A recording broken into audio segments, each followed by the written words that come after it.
The Chartres Cathedral. Enchanting, majestic, grandiose, revolutionary and awe-inspiring are just a few words to begin to describe this high Gothic architectural artistry. Just an hour southwest of Paris, past golden fields and sleepy towns, rises a silhouette so commanding it seems to defy time itself. The twin spires of Chartres Cathedral pierce the sky long before you reach the medieval city. As your train slows to a stop or your car winds through the countryside roads, the cathedral looms in view like a vision, a place of profound mystery, resilience, and breathtaking beauty. Traveling to Chartres is its own kind of pilgrimage. Whether by train from the bustling Gare Montparnasse or along the rolling Route Nationale 10, the journey gradually peels away the noise of urban life. You arrive in a town that feels caught between centuries, where cobblestone streets curl around artisan shops, patisseries, and half-timbered houses. The air is tinged with the scent of fresh bread and the quiet hum of community life. The cathedral dominates the skyline, and locals refer to it simply as La Cathédrale, as if no further name is needed. As you approach on foot, you begin to sense the scale of the structure.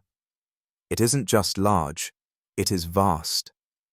Standing before its western facade, adorned with dozens of biblical statues, weathered but watchful, you feel what medieval pilgrims must have felt: awe. The plaza in front of the cathedral often hosts small markets or performers, adding a sense of continuity between past and present. The moment you cross the threshold of Chartres Cathedral, the world hushes. Your footsteps echo across cool stone. The light is dim but not dark, filtered through more than 150 stained glass windows that fill the nave with hues of sapphire, ruby, and emerald. It's like stepping into a kaleidoscope of devotion. This is not just a building, it is a living manuscript. Every panel of stained glass tells a story: the life of Christ, the martyrdom of saints, the symbols of medieval guilds.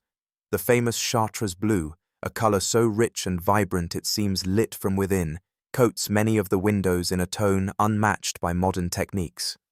One of the most moving parts of the visit is the labyrinth embedded in the floor of the nave. Pilgrims once walked its winding path in meditative prayer. Some still do. It is not just symbolic. It is spiritual cartography, a journey inward and upward. Others may find quiet in one of the side chapels, where candlelight dances over ancient altars and the smell of incense lingers in the air. Chartres Cathedral, officially known as Cathédrale Notre-Dame de Chartres, stands on a site of sacred significance dating back to pre-Christian times. Archaeological evidence suggests the presence of a druidic shrine here long before the arrival of Christianity. Later, a series of Christian churches rose and fell on the site, each one giving way to a new vision of holiness. The cathedral we see today rose after a devastating fire in 1194. Miraculously, the Sancta Camisia, a relic said to be the tunic worn by the Virgin Mary, survived. This event was seen as divine intervention and catalyzed one of the most ambitious building campaigns in medieval Europe. People from across the region donated labor, materials, and funds to rebuild the sacred space. Construction began almost immediately and proceeded with astonishing speed.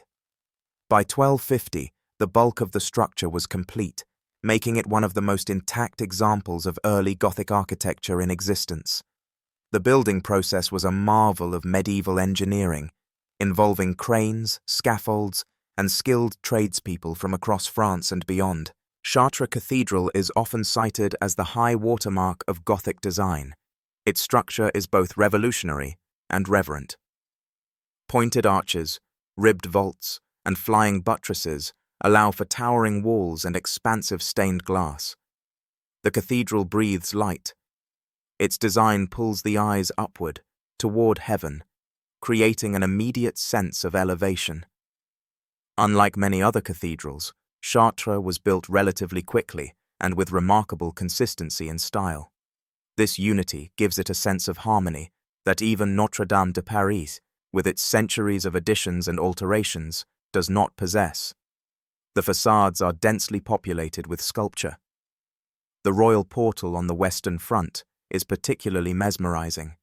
Figures of Christ, angels, and prophets stand in stone robes that ripple like fabric. Each is carved with an expression of quiet knowing, as if they've witnessed all of history and still hold their peace. In the north and south porches, scenes from the Old and New Testaments unfurl like stone tapestries. One of the two towers, the north spire, was built in the 16th century and reflects the flamboyant Gothic style, while the south spire remains Romanesque. This asymmetry only adds to the cathedral's charisma.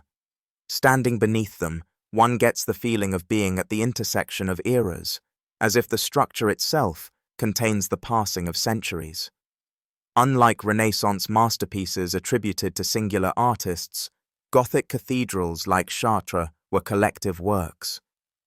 Though we do not know the names of all the builders, architects, and artisans, it's clear they worked under a unified vision, likely overseen by a master mason or architect. Craftsmen were organized into guilds, each responsible for specific parts of the construction, from the stonecutters and masons to glaziers and sculptors. One name often associated with the early phase is Jean de Chelles, though records are sparse. What matters most is the cohesion of design, a testament to medieval teamwork and divine inspiration. The precision with which the stones fit, the balance of geometry and artistry, all point to a project imbued with purpose beyond mere utility. Over the centuries, Chartres has faced numerous threats. Aside from the 1194 fire, the French Revolution saw the cathedral repurposed as a granary. Miraculously, its windows and sculptures were not destroyed, unlike so many other churches in that period. Revolutionary fervor was tempered by a deep respect for the cathedral's significance, even among secular forces. During World War II, US forces prepared to bomb the cathedral, fearing it was being used as a German outpost. A lone officer, Colonel Wellborn Barton Griffith, Jr., ventured behind enemy lines to confirm it was not. He called off the strike and lost his life later that day. Thanks to his bravery, the cathedral stands.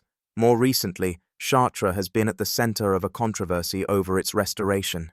A decades-long cleaning effort has returned the walls to a bright, creamy tone. Some applaud the work, saying it restores the original vision. Others say it robs the cathedral of its time-worn mystery and patina of age. The debate continues, a modern echo of the age-old dialogue between past and present. Chartres is still a functioning Roman Catholic cathedral, holding daily mass and hosting religious festivals. It is also a major stop on the pilgrimage route to Santiago de Compostela. The cathedral comes alive during these events, filled with song, incense, and a community of believers walking centuries-old paths.